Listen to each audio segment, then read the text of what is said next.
Mungesa e kryeministrit Edi Rama dhe kryenegociatores Majlinda Dhuka ka përplasur grupet parlamentare në seancën plenare të Kuvendit, ndërsa po diskutohej projekt rezoluta për integrimin e Shqipërisë. Grupi parlamentar i Partisë Demokratike kërkuan transparencë dhe raportim nga Rama dhe Dhuka mbi vijimin e procesit të integrimit, pasi sipas tyre shqiptarët duhet të jenë të informuar mbi këtë vijueshmëri dhe jo të lihen në terr nga socialistët. Procesi i integrimit të Shqipërisë në Bashkimin Evropian për Partinë Demokratike është dhe mbetet ylli polar i programit saj.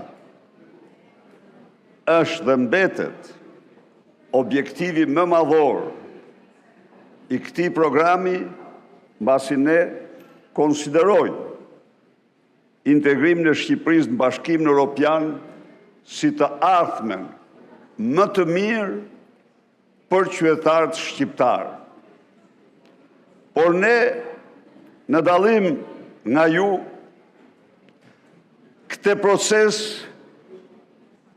në interesin vërtet jetik të qytetarëve shqiptarë e marrim si një proces të bazuar në merit dhe performancë, kurse ju e ndërmerrni këtë proces të bazuar në mashtrime, në manipulime, në censur, në fshehje të vërtetave. Është zhvilluar një fushat sot një vit vetëm me një dokument në dorë. E mbani mend apo jo? Pasaporta europiane. Sot shqiptarët duan të dinë ku është ajo pasaport. Sot shqiptarët duan t'ju raportohet për ecurinë në lidhje me këtë proces. Çdo qeveri që ndodhet në fazën që ndodhet Shqipëria, ju raporton popullit saj, negociatorët dhe kryeministri për ecuritë e integrimit, e procesit të integrimit. Jeni e vetmja qeveri, e vetmja mazhorancë që nuk raportoni. Dhe për çfarë po flasim? Po flasim për procesin më jetësor në të cilin po ecën ky vend. Shqiptarët duhet dinë, kemi ecur përpara apo kemi bërë hapa prapa. Në këtë seancë të rëndësishme, siç është kjo sotmja, duhet ishte kryeministri i Shqipërisë, duhet ishte kryenegociatorja, duhet lexojë raporti. Pse nuk ndodh kjo gjë? Pse nuk lexohet raporti dhe pse nuk është kryeministri i vendit, sepse të jesh pjesë e një unioni sot, ku është unioni më demokratik në botë, është mirë që të diskutojmë.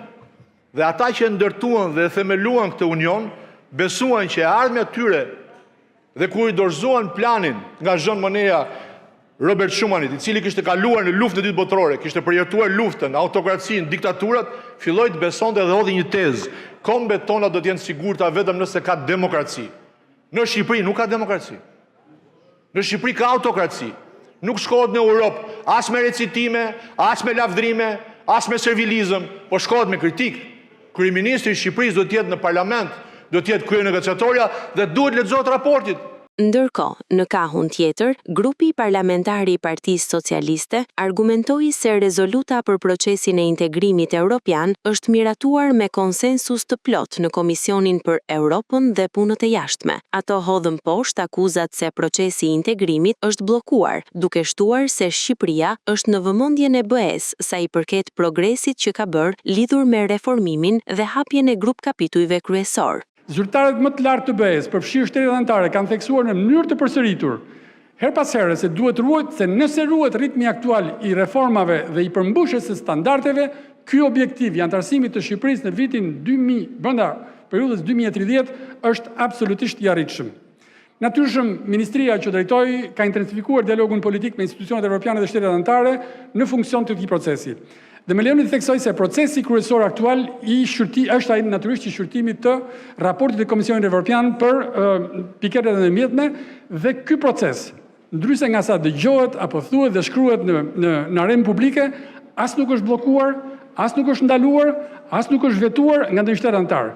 Përkundrazi, ai ka vëmendjen dhe angazhimin maksimal nga të gjitha vënat anëtarëve, të cilave ne duhet të jemi shumë mirënjohës për vëmendjen që i kanë kushtuar. Ku të gjithë së bashku, pas një vot kundër, pas një abstenim, gjitha pro, kemi miratuar një dokument i cili është një dokument shumë i mirë. Ndër më të mirët që mendoj unë ka miratuar ndonjëherë ky komision dhe përpasoi pas 5 orëve debate dhe seanca, ka brenda edhe kritikën, ka brenda edhe angazhimin, ka brenda dhe syrin objektiv, por ka mbi të gjitha yllin orientues të Shqipërisë sonë përbashkët e që është antarësimi në Bashkimin Evropian. E përpasoi shumë korrekt reagimi, por ky mocion me debat sot është i ndërlidhur tërësisht me nenin 103.1 ku thuhet që në përfundim të debatit miratohet rezoluta. Projekt rezoluta për integrimin e Shqipërisë në Bashkimin Evropian e dakordsuar midis PS dhe PD dhe e votuar në Komisionin e Jashtëm u prezantua në seancën plenare të Kuvendit nga kryetari i Komisionit për Europën dhe Punët e Jashtme, Igli Hasani, i cili theksoi se antarësimi në BE është objektiv strategjik kombëtar.